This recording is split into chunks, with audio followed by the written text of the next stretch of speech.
interesante la reunión y fue bien recibida la propuesta de la cumbre para el Bienestar Económico de América Latina y el Caribe. Bueno, hoy vamos a platicar de dos leyes que no sé si ya fueron aprobadas, las dos completas.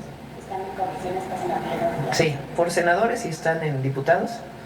Es la ley de adquisiciones, la nueva ley de adquisiciones y la nueva ley de obra pública. El objetivo de estas modificaciones es hacer una mayor trazabilidad para erradicar cualquier posible acto de corrupción y segundo, agilizar los procesos. A lo mejor no tienen mucho conocimiento, pero los tiempos de concursos, las formas de los concursos, a veces retrasan mucho el poder hacer una obra. Y una obra que podía empezar en febrero, por toda la burocracia, acaba iniciando en octubre del año. Y entonces ya no se pueden ejercer todos los recursos que estuvieron disponibles para la obra. En fin, varios problemas vinculados con la burocracia que generan o generaban todavía vigentes las leyes y mayor trazabilidad para evitar corrupción y también pues otras acciones que nos ayudan también a conseguir precios más accesibles de los productos y lo que tiene que ver con el Plan México, que es promover las cadenas productivas en nuestro país, que compremos más el gobierno lo que se hace en México. Todo esto tiene que ver con la nueva ley de adquisiciones y la nueva ley de obra pública. Invité a Raquel Buenrostro porque ella fue quien dirigió todo este proceso. Y pues Raquel, adelante. Y luego Noemí con el día de hoy, Mujeres en la Historia. Adelante, Raquel. Buenos días a todos y a todas. Como menciona la presidenta, nos dieron a la labor de ver la nueva ley de adquisiciones y la nueva ley de obras en términos generales y me ayudan con la presentación de la siguiente lámina. En el caso de la siguiente, por favor, la nueva ley de adquisiciones, lo que se busca es hacer más transparente y más ágil todos los procesos de compra. Se incluyen ya modalidades que son muy eficientes para mejorar también los precios y hacerlo más competitivo, como la subasta inversa, lo que es la adjudicación directa con estrategia de negociación. ¿Eso qué es? Pues cuando vamos a hacer una compra directa, por ejemplo, digamos un medicamento de patente, pues no porque sea la única fuente tenemos que comprar al precio que se ofrezca o que nos quieran dar. Tratamos de platicar con ellos y hacer algunos tipos de negociaciones estratégicos para ver cómo mejoramos las condiciones a las que adquiere el producto o el Estado. Diálogos cada vez más competitivos, esto se hace más transparente en caso de que el gobierno requiera un servicio, una necesidad que a lo mejor no existe en el mercado, tener una plática muy abierta con potenciales proveedores para explicar cuáles son las necesidades del mercado y desarrollar negocios nuevos, ¿no? Pero de manera muy transparente. Todo esto, como dijo la presidenta, el diálogo, la apertura hace que sea mucho más eficiente a la hora de hacer los procesos, pero además el que estén en la ley los hace más transparente y que sea abierto y que no se piense que hay reuniones, digamos, en lo oscurito. Y todo esto es porque tenemos la obligación de cuidar el dinero, que es dinero del pueblo, y entonces para nosotros cada peso vale. La siguiente, por favor. También se fortalecen las compras consolidadas y los acuerdos macro para conseguir un menor precio aprovechando economías de escala y diálogos estratégicos. Esto estamos buscando las mejores condiciones para el Estado también con este tipo de diálogos, sobre todo cuando hay productos innovadores, porque hay productos a veces que no conocemos o que van saliendo día con día y también nosotros necesitamos conocerlos, entonces fomentar este tipo de diálogos para adquirir cosas cada vez con mejor precio y mayor calidad. La siguiente, por favor. La otra lo mencionaba la presidenta, nosotros como gobierno compramos mucho. Entonces también podemos utilizar el poder de las compras para otros fines, como por ejemplo impulsar la política industrial de México y fortalecer mucho el mercado interno. En la ley también se modificó el contenido nacional, antes era del 50% y ahora pasó a ser del 65%. El pedir un contenido nacional más alto, esto hace que se fomenten las cadenas de valor aquí en México y las cadenas de producción. La siguiente, por favor. Y no solo estamos pensando en las grandes empresas, sino también ahora ya figura en la ley la parte de la economía social. Es decir, se dan regulaciones muy específicas y con ciertas facilidades a lo que son las cooperativas, las pequeñas empresas, las MIPYMES. ¿Y estas facilidades en qué consisten? Consideramos que las pequeñas empresas no tienen la capacidad a veces económica o el flujo de capital y entonces se le dan facilidades para recibir anticipos, pronto pago, cómo hacer licitaciones también con procesos más ágiles y simples porque no tienen la misma estructura de las grandes empresas y también darles un acompañamiento de principio a fin. La siguiente, por favor. Esto permite también fortalecer el mercado interno y también da fortalecimiento a la cadena de producción, que se van necesitando pequeños productos para los grandes productos, ¿no? de las grandes empresas, como por ejemplo los coches, empiezan a trabajar desde cosas básicas como cajas de cartón, cajas de plástico donde se depositan las refacciones, hasta la integración en un vehículo propiamente. La otra que se ve en la ley es cómo evoluciona el Compranet. Ahí erróneamente o digamos tendenciosamente se ha dicho que desaparece el Compranet. Ustedes saben que la tecnología evoluciona muy rápido, a veces cada año salen hasta 3 modelos de teléfono, entonces imagínense un sistema tecnológico que estaba desde el 2010, entonces ya estaba muy viejo. El Compranet en realidad lo cambiaron en 2023, en la administración del expresidente López Obrador, nada más que la ley no se había actualizado, ¿no? Entonces hoy fue el momento de homologar la ley, pero el sistema de Compranet quedó fuera en el 2023, ahora trabajamos un nuevo sistema, ya con tecnología mejor, más evolucionada, y además que nos permite ir desarrollando de manera como modular, como juegos de Lego, ¿no? Le vamos poniendo cositas nuevas. Entonces este sistema es el mismo que todos conocen, ya lo mantenemos y luego solo se le van a agregar los módulos que vienen con el cambio de ley. Entonces, y la ventaja de este sistema es que es propio, no tenemos que pagar a proveedores, que era caro porque el Compranet era un sistema tipo SAP, pero ahorita ya es más económico y además lo podemos tener permanentemente en cambio. Y otra de las compras de lo que va a tener este sistema es una tienda digital. Esta tienda digital lo que busca es tener al acceso de todos los administradores de todo el gobierno, productos que se utilizan en todos lados, que se puedan adquirir más rápido y sin burocracia. La siguiente, por favor. Y lo mismo también trabajamos en la ley de obras, también pensando en lo mismo. Se le incluyó la parte de diálogos estratégicos. Muchas veces cuando los proyectos se tardan mucho al principio porque el que va a participar en el proyecto no conoce realmente el proyecto, lo conoce en el papel.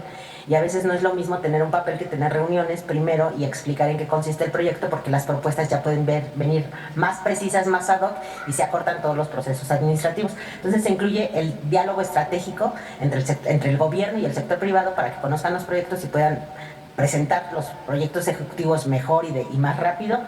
Se incluye la figura de subastas inversas, también con eso se consiguen mejores precios y se logran pujas. La siguiente, por favor.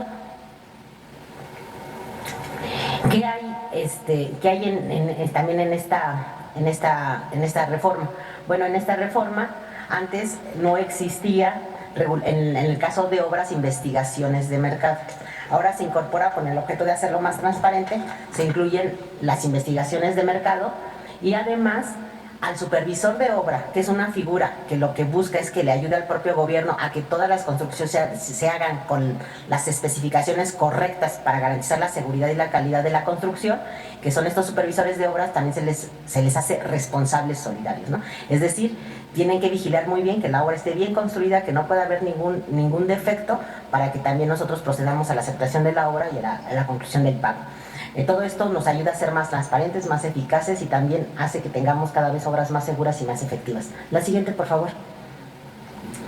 Todo esto con las contrataciones, pues ¿qué buscamos? Buscamos, como se dijo, una trazabilidad completa. Por ejemplo, desde que existen las leyes de adquisición y obras, la ley de adquisiciones y de obras, las dos leyes tienen en el artículo primero un artículo que permite que entre gobierno, si nosotros contratamos entre nosotros mismos, pueda no ser una licitación, pues puede ser una contratación directa. Eso existe desde la primera ley. Aquí lo que hicimos fue también hacer ese proceso más transparente. Si ustedes recuerdan, pues la estafa maestra, ¿no? En su momento pues hubo muchos problemas por la estafa maestra que generó mucha salida de dinero de proyectos que se daban adjudicación directa entre las dependencias y se va a otros lados. Bueno, todos esos vacíos que generaron la estafa maestra en el pasado, en noviembre de 2017, el gobierno sacó un oficio circular para controlar este tipo de estafas. Sin embargo, pues nosotros consideramos que un oficio circular no es suficiente. Entonces, esas limitaciones y acotaciones en su momento que sirven para impedir que se repita el caso de la estafa maestra, también se pusieron ya en ley. Esas son las cosas que van a ver en el artículo primero, que se hacen ya más transparentes, ¿no? Que no puede haber una subcontratación de más allá del 49%, si nosotros ocupamos a alguien, que todo lo que se haga también tiene que ser los contratos publicados, etcétera. Entonces, ahora hay más transparencia y hay más trazabilidad de cómo se hacen estas contrataciones. Y además tienen que subir la información a Compranet. Por ejemplo, incluso hay algunas críticas que resulta que es completamente al revés. Por ejemplo, en el caso de la Defensa Nacional o de Marina, como son áreas de seguridad nacional, ellos están protegidos y por el bien del país, que cierta información que sea de seguridad nacional no puede ser pública. Sin embargo, si participan en actividades que no son de seguridad nacional, al igual que las demás dependencias, van a subir sus contratos y van a ser transparentes en ese tipo. Entonces se da mayor transparencia y más trazabilidad en ese caso. La siguiente, por favor.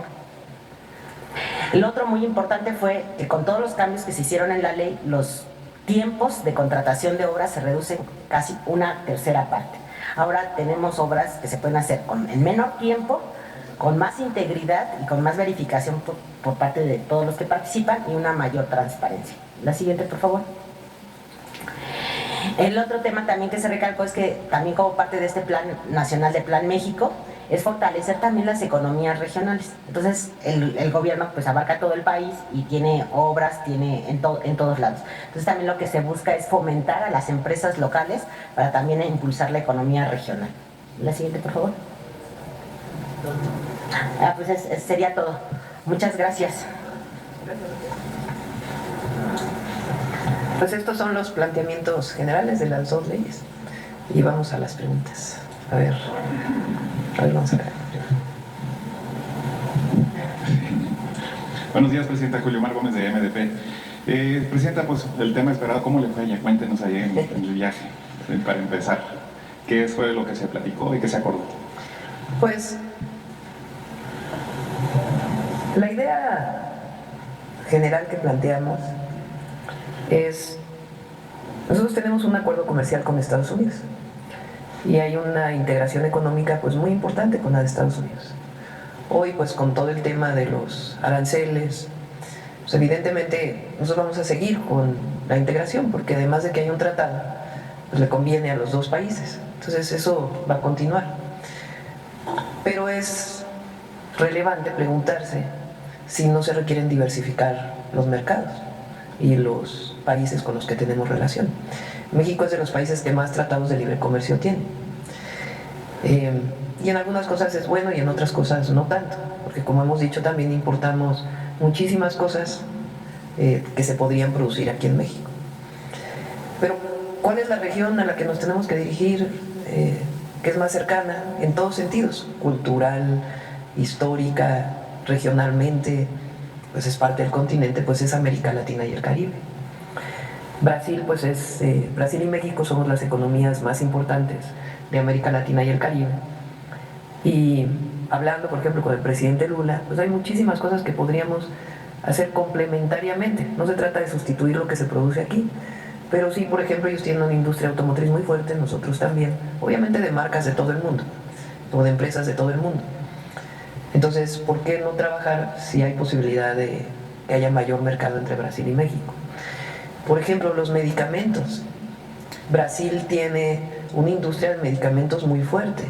Incluso el Estado produce una parte de los medicamentos. Entonces, si COFEPRIS y su agencia sanitaria tienen regulaciones similares, pues es muy fácil compartir, o más fácil compartir equipos médicos, medicamentos, etcétera, pero además buscando que aquí también haya más empresas. Digo Brasil por mencionar un país, pero es igual en toda América Latina y el Caribe. Entonces, por eso fue este planteamiento, porque nuestro objetivo pues es el bienestar del pueblo de México, pero también el bienestar de América Latina y el Caribe. Entonces, por eso es este planteamiento de hacer una cumbre en donde hablemos de qué complementariedades tenemos y cómo podemos ampliar la relación económica entre México y los países de América Latina y el Caribe.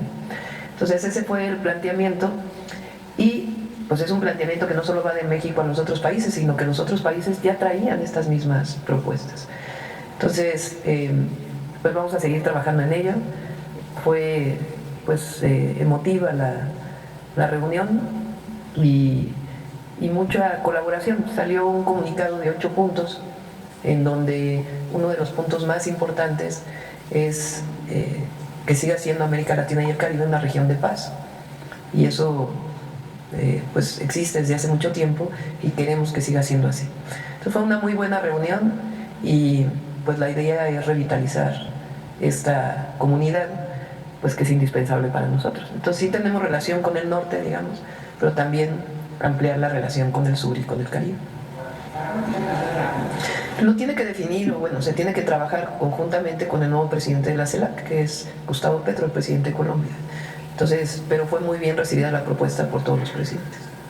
Presidente, así como la vacuna patria se generó aquí en México, ¿podría generarse este planteamiento que se podría reestructurar la cuestión de los medicamentos y el Estado mexicano realizara pues, la elaboración de estos medicamentos que hacen tanto Sí, estamos revisando qué puede producir Birmex.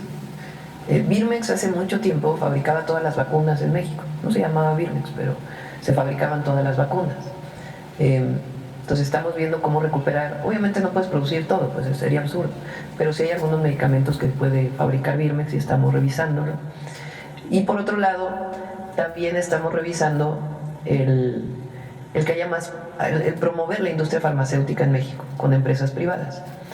En la época de Calderón quitaron de la ley de salud una cláusula que decía que todo el que vendiera en México al gobierno tenía que tener una planta de producción en México.